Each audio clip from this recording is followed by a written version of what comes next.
shut up. This ain't no democracy. Yes, it is. No, it ain't. This is the United States. Your ass belong to me. They don't give a damn about you. They don't like you. I don't like you. Nobody likes you.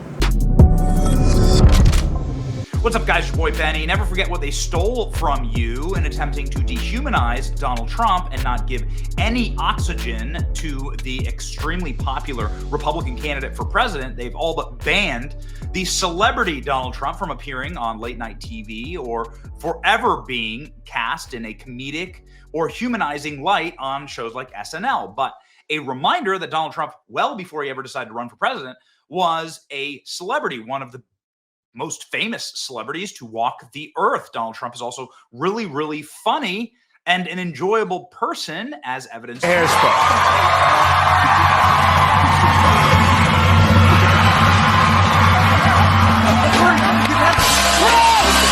Never ever do that. You can't have a situation like this for any Democrat running for president, right? No, I've never seen anybody ask Joe Biden to take his dentures out on live TV. And it would be the equivalent. Donald Trump's a really funny and humanizing dude who, like, quite frankly, it's impossible not to like him in moments like this. Now, something amazing has happened on Saturday Night Live, a show that used to have Donald Trump host regularly. Last time Donald Trump hosted Saturday Night Live was nearly 10 years ago. Epic moments like this. And we're going to have a lot of fun tonight. You're a racist. Who the hell is, I knew this was going to happen. Who is that? Trump's a racist. Self-deprecating humor. In on the joke. It's Larry David. What are you doing, Larry? I heard if I yelled that, they'd give me $5,000. As a businessman, I can fully respect that. That's okay. We have Donald Trump, okay, so you're yelling at Donald Trump, like one of the, like, arguably worst things you could yell at somebody, right, who's running for president. Donald Trump just absorbs it, owns it, and then they let him in on the joke that all these people are paid protesters, right? This is like a perfect way to actually get around the attack and to neutralize the attack. And so it's really great. They brought Donald Trump and Kamala Harris back last night to Saturday Night Live. Now, ladies and gentlemen, this is, I think, very well done. Saturday Night Live is receiving plaudits for the way that they have reintroduced America's fun aunt, Kamala Harris, as somebody who's not fun or funny and somebody who's extremely cringy.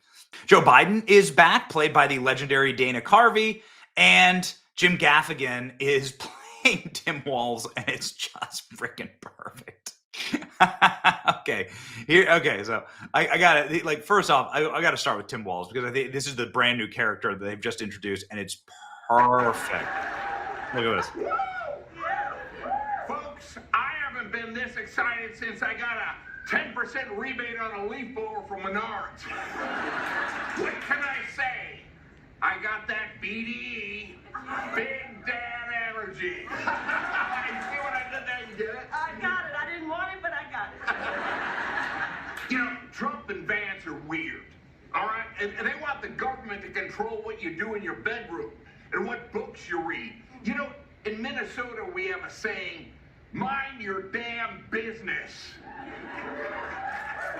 We also have another saying in Minnesota, my nuts froze to the park bench. I gotta be honest here, folks. When Kamala Harris called me and asked me to be her vice president, I said, yeah. This is personal for me. I love this country. And as a former teacher, I need the money. This suit is from Costco. It's a Kirkland brand. They make great dog food. Thank you, Tim. Oh, thank you. Wow. Really well done. And then they bring out Biden, played by Dana Carvey, this legend. That's right. A lot of people forget I'm president, including me. But guess what? And by the way,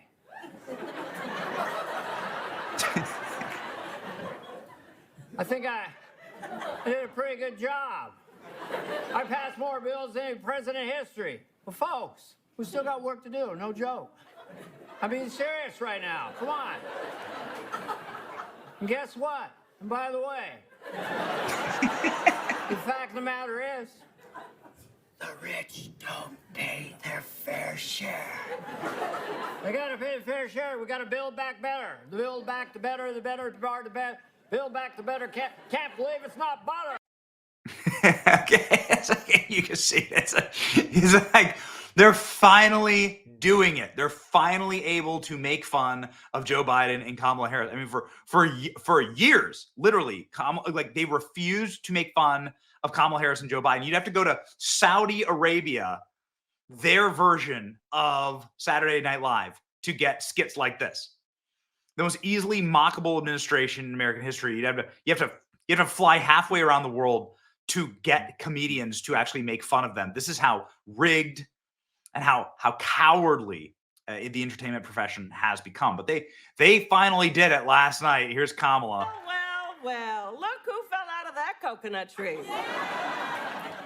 Well, your fun aunt has returned. The fun has been rebooted. Too fun, too furious. I am so happy to be campaigning in whatever swing state I'm in, which I will just refer to as Wisconsin, Pennsylvania, Georgia. Because I am going to protect your Georgia.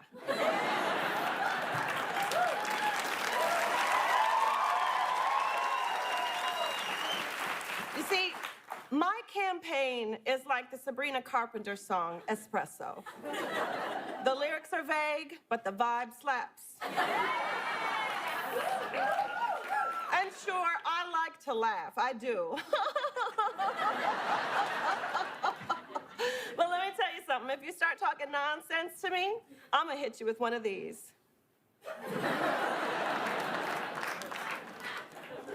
Now this election is about moving forward. You see, Donald Trump is stuck in the past. But it's like I say to my husband, Doug, when he leaves his phone at the Chili's. We are not going back. All right. So like, like a little bit of chin music for Kamala Harris, still having to insert the actual propaganda in there. And Kamala Harris doesn't speak that fast. You have to speak twice as slow effectively to like get a Kamala. And you also need to use the same words over and over and over again. But I'm sure she'll get it throughout the season. We got 30 days to the election. Guess what, says the Saturday Night Live account with 3 million followers. And by the way, Joe Biden is still president. Guess what? And by the way, Joe Biden is still president. And didn't think I'd ever see SNL actually roasting Joe Biden from the account. But now that effectively they're done with him, I guess he's a fair game. Stephen Gaffigan as Tim Walz on SNL is absolutely perfect. No notes. President Trump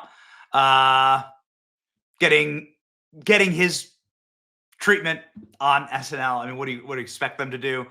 Donald Trump going off on they're eating the dogs, they're eating the cats. I thought this was funny. I think the entire thing is funny. The entire eating the dogs, eating the cats song moment is very funny, and the trend is very interesting and hilarious. And so I don't mind it at all.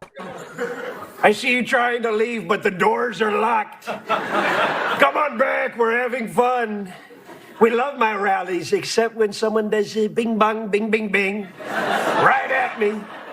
You know, that happened because of the rhetoric of the radical left. They say that me blaming the Democrats for inciting violence is the pot calling the kettle black.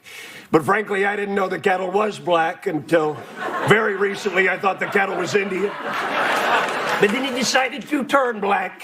I miss Joe Biden, oh Joe. We miss Joe Biden, folks, what we wouldn't give to have him stand next to me and behold. We had this in the bag, but then they did a switcheroo and they swapped out Biden with Kamala. And now everything is chaos. They're eating the dogs. They're eating the cats. They're taking your pets and they're doing freak-offs. They're doing freak-offs with the dogs and they're making the geese watch. It's very sad. It's very sad. They're doing a ditty. At least that's what I'm told by my running mate, J.D. Vance. People are saying he was a bad pick, and in many ways he was. J.D., come on up. Thank you, President Trump. Thank you. Okay. They moved the bulletproof glass. I often say this. The difference between our side and the left is that we can actually take a joke. We are so funny. We have self-deprecating humor. We can still laugh at ourselves. And I think it's funny. I think it's hilarious. I think that 2024 has been an absolute wild ride, and that we're in for even more insanity. And so buckle up. But it's good to see it. It's good to see SNL actually able to do what they're designed to do, which is to make fun of both sides, and in laughing, hopefully you bring the country a little more together, because everyone's kind of sick of the ratcheting up. I think everyone just needs to chill, and Donald Trump's going to win, and everyone just needs to accept that. It's your boy Benny. Like, share, and subscribe. See ya.